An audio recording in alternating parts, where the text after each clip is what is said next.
Seramai 119 orang kelainan upaya OKU dan 46 asnaf diraikan pada Majlis Iftar Perdana bersama OKU dan asnaf di Masjid Bandaraya Kota Kinabalu hari ini. Majlis yang disempurnakan Ketua Menteri Datuk Seri Haji Jinor itu dianjurkan Masjid Bandaraya Kota Kinabalu sempena Ramadan yang pada tahun ini memasuki tahun ke-6. Haji Ji turut menyampaikan duit raya kepada pelajar anak istimewa, warga OKU, golongan asnaf dan pelajar Akademi Quranis Al-Mubarak. Beliau juga menyaksikan penyerahan sumbangan sebanyak RM40,000 daripada bahagian zakat dan fitrah Majlis Ugama Islam Sabah kepada Akademi Quranis Al-Mubarak.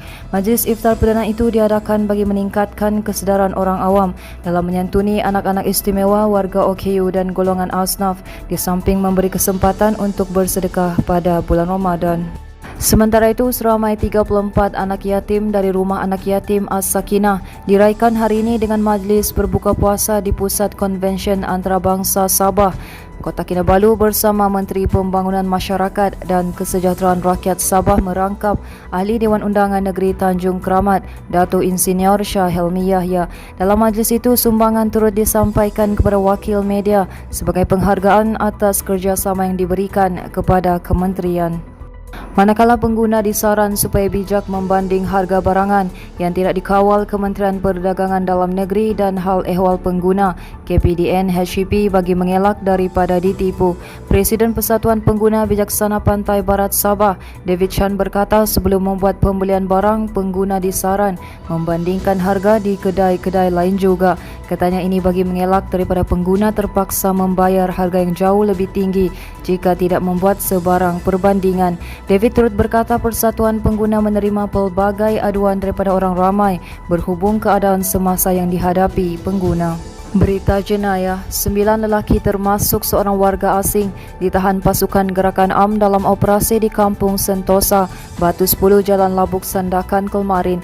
Dalam operasi jam 6 petang itu, pasukan operasi turut berjaya merampas 37.93 gram dadah jenis syabu daripada beberapa suspek. Komander Brigade PJS Sabah, Senior Assistant Commissioner Abdul Rani alias berkata, operasi dijalankan Tiger Platoon, Batalion 15 dan unit Task Force berisi PGA Sandakan. Katanya semua lelaki yang ditahan membabitkan 8 warga tempatan dan seorang warga asing berusia lingkungan 24 hingga 53 tahun. Abdul Rani berkata semua suspek kemudiannya dibawa ke Ibu Pejabat Polis Daerah Sandakan untuk tindakan selanjutnya. Seterusnya, cubaan 3 lelaki menyeludup keluar minuman keras dari Pulau Labuan gagal selepas berjaya dipatahkan pasukan polis marin dalam operasi di kawasan Anak Sungai Menumbuk, Kota Kinabalu semalam. Dalam operasi jam 11 malam itu, semua minuman keras pelbagai jenama yang berjaya dirampas dianggarkan bernilai RM556,665. Pegawai Pemerintah Markas Operasi PPM Kota Kinabalu, Asisten Superintendent Roslan Awang berkata bertindak atas maklumat, pasukan operasi melakukan serbuan dan pemeriksaan terhadap sebuah bot laju yang dilengkapi 3 enjin dan sebuah kenderaan. Katanya pasukan operasi kemudiannya berjaya menahan 3 lelaki dewasa berusia lingkungan 28 hingga 31 tahun. Katanya pemeriksaan lanjut terhadap bot laju dan kenderaan berkenaan membawa kepada penemuan beberapa kartun pelbagai jenis minuman keras.